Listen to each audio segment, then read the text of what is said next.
All right, hello, ladies and gentlemen. So, in today's episode, we're going to be exploring a little bit of a trap that I've seen some mountaineers fall into with their training. And essentially, a trap that's kind of generated from good marketing out there online, which I really hope you don't fall into. So, today we're going to be exploring this and essentially diving into cardio for mountaineers and a few things which you should definitely not consider a replacement for. Because when it comes down to it, mountaineering is an endurance sport in the truest sense of the word.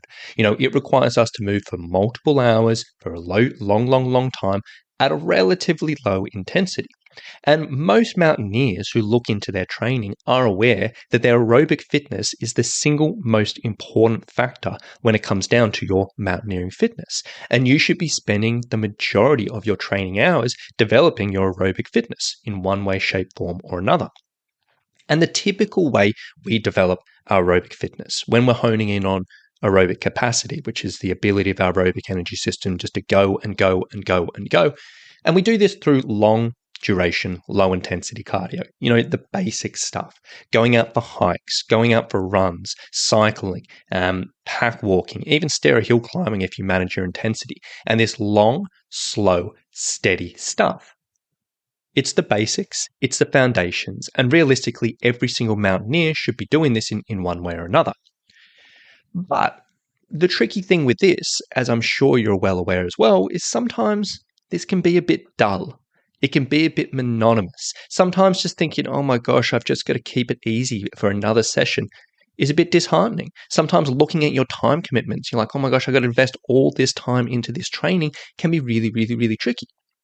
And there does end up being a bit of resistance around this type of training for a lot of mountaineers. And I'm not saying you have to spend hours and hours and hours and crazy full-time athlete amount of training to get ready for mountaineering adventures, but we do need to be doing an element of this. But this is where this mistake comes in. And essentially, a lot of people out there, a lot of professionals out there, coaches, people selling products or whatever it may be, they're well aware of this feeling. In the mountaineering community, in the endurance sport community, in the sense that they know some people are going to do anything they can to avoid doing this. They know people are out there looking for shortcuts. They're out there looking for ways where they can reduce this type of stuff down. And this is where marketing comes in, where I see coaches and influencers talking about certain products or certain methods of training, which sound exciting, they sound new, they sound novel. But they're kind of pitched as a way to replace this traditional training. They're pitched as a way to replace this long duration cardio. And they're pitched as a way to even I've seen people say they're better than cardio, or they've completely replaced their cardio, or whatever it may be. And I completely understand why they do this because, as I said, standard cardio isn't very exciting. So if you can propose something that's a little bit more enjoyable, then, a lot of people are going to fall into it. But it can be really misleading. 9 times out of 10, or probably 99% of the time, this type of stuff that we look at and I'm about to go through, it can be beneficial. And most of the time, the things that coaches talk about will have some particular benefits in some particular areas, but it shouldn't really be a replacement for the fundamentals. It shouldn't be a replacement for your cardio. So today, I'm just going to go through a really simple list of 4 different things that I've seen over the last couple of months from videos or blogs or people talking about online, which absolutely should not be a replacement for your long, steady state cardio. Now, number 1, a lot of people may think this is common sense, but I've seen people talk about it. Strength training is not a replacement for your cardio. I love strength training for mountaineers, and I think every single mountaineer should be doing it, but it is not cardio.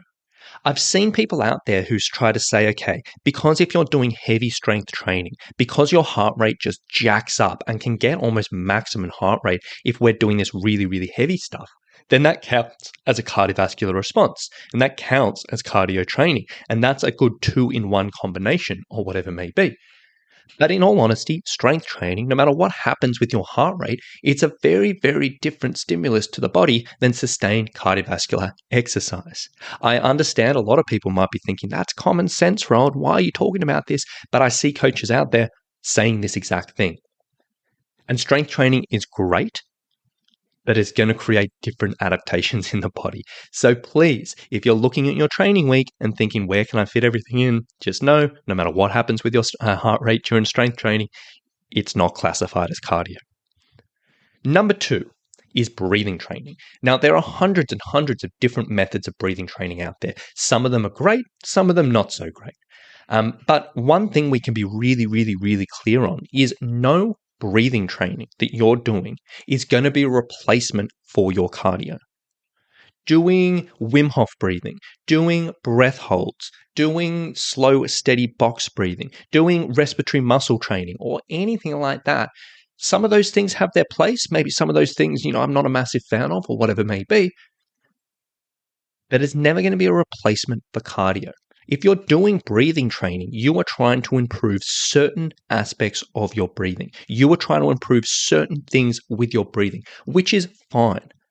But it is not a replacement for cardio. And I see a lot of people out there when they talk about breathing, they like to sort of talk about, these benefits you get from breathing. And they say, this is good, this is good, this is good, which is great. But then they start talking about, hey, this breathing training will improve your certain adaptations in the body, which are the same as endurance training. They say it will give you more red blood cells, give you more hemoglobin, yada, yada, yada, yada. And big question mark around whether that's going to happen for a lot of people or not. But either way, even if this breathing technique gives you crazy results for your red blood cells, it is not a replacement for cardio. So again, if you are looking at your training week and you're thinking, okay, cool, I could do longer cardio or I could do breathing training. What should I fit in? Just know you still need to get your cardio in. Breathing training is always going to be an accessory method of training. Use it to complement your regular training, but do not replace it. The next one is sauna work. I have seen people online who talk about the use of saunas and the use of heat exposure, and they sort of talk about it as part of an endurance training program. And sauna work may have some particular benefits. There may be some potential good things you get out of the sauna or out of heat exposure to help you with endurance. But again, it's not a replacement for cardio. You cannot sit in a sauna for 30 minutes and think it's going to give you the same results as going for a hike for 30 minutes or riding a bike for 30 minutes or whatever it may be. It may be something you can complement with on your off days. Sit in a sauna at the end of a session, sit in a sauna if you have access and if you are so inclined, but don't think it's a replacement. Even if people on podcasts start telling you about all these benefits and it sounds really very similar to your cardio benefits, it's not a replacement. And the last thing I want to cover is simulated altitude tents. Now, simulated altitude tents are getting more and more and more accessible every single year. And many mountaineers out there who have a high altitude adventure coming up, they use these in tents in the final weeks or months before a big trip to kind of help give them a little bit of an advantage. There's still massive question marks around exactly what's going on. It can give you an advantage, but it's not a replacement of actual and acclimatization program or whatever it may be. But that's an entire different episode. But there's no denying if you can get enough exposure to simulated altitude training, it will create certain adaptations in the body, which can potentially be beneficial for your endurance performance and also up at altitude. However, again, bringing it back to us, this is not a replacement for your cardio. Even though one of the theoretical benefits of this type of stuff is to create more hemoglobin, more red blood cells, which again sounds very similar to non-traditional cardio training, it's not a replacement. If you are introducing these tents and you're using these and you're like, awesome, but then all of a sudden you do not have energy or do not have time to go out and do your normal sessions, well, that's one of the big sort of juggling acts in regards to using these tents and incorporating into your sessions, because it shouldn't be a replacement, it should be a complement.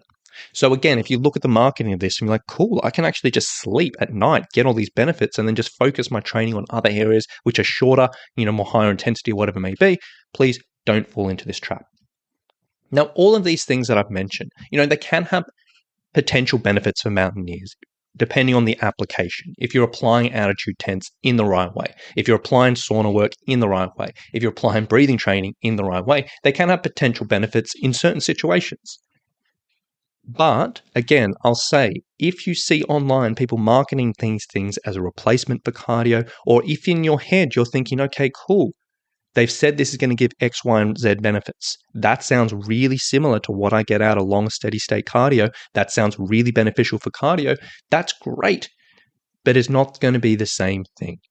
No matter what, there is no escape. Mountaineers need to be doing some dedicated cardio in their week. Typically, some type of long, sustained cardio, hiking, cycling, running, whatever it may be. Now, I'm not saying you have to do your entire training week like that. I'm not saying you have to do every single cardio session like that. You can mix things up. You can do different types of sessions or whatever it may be, but there needs to be some element of it. So, I hope this makes sense. As I said at the start, for some people, this may be common sense. You might be like, yeah, well, I knew this already, whatever. But I tell you what, I have seen this being marketed and pushed more and more and more. And I really just don't want anyone falling into the trap of kind of getting this confusion and, seeing potential negatives on the mountain. So if you're a mountaineer, make sure you're aware of this. Make sure you keep it top of mind. Do what you want as accessory training or do what you want as other elements of training, but don't get confused. So with that being said, last thing I will say is if you are a mountaineer, you're listening to this and like, okay, Ron, this makes sense. In all honesty, I do feel like I need a bit of help with my training. I need help planning this all out. I need help finding the balance between cardio and strength. I need help thinking how can I include these accessory things in a way which won't compromise my other training or whatever it may be. I would love to chat with you. If you want to learn a little bit more about what we do, you can go to summitstrength.com.au/mountaineer. Now, on that page, there's a big video which goes through a little bit about how we go about our training. And if it sounds like something you want to explore a little bit more, there's a link on that page. You can book a call with our team. We can have a bit of a chat and just see if and how we may be able to help you out. So if you want to check that out, go to summitstrength.com.au/mountaineer, and we can take it from there. So with that being said, thank you so much for listening. Hope you've enjoyed it. Hope you got a little bit out of it, and we'll talk to you very, very soon. Bye.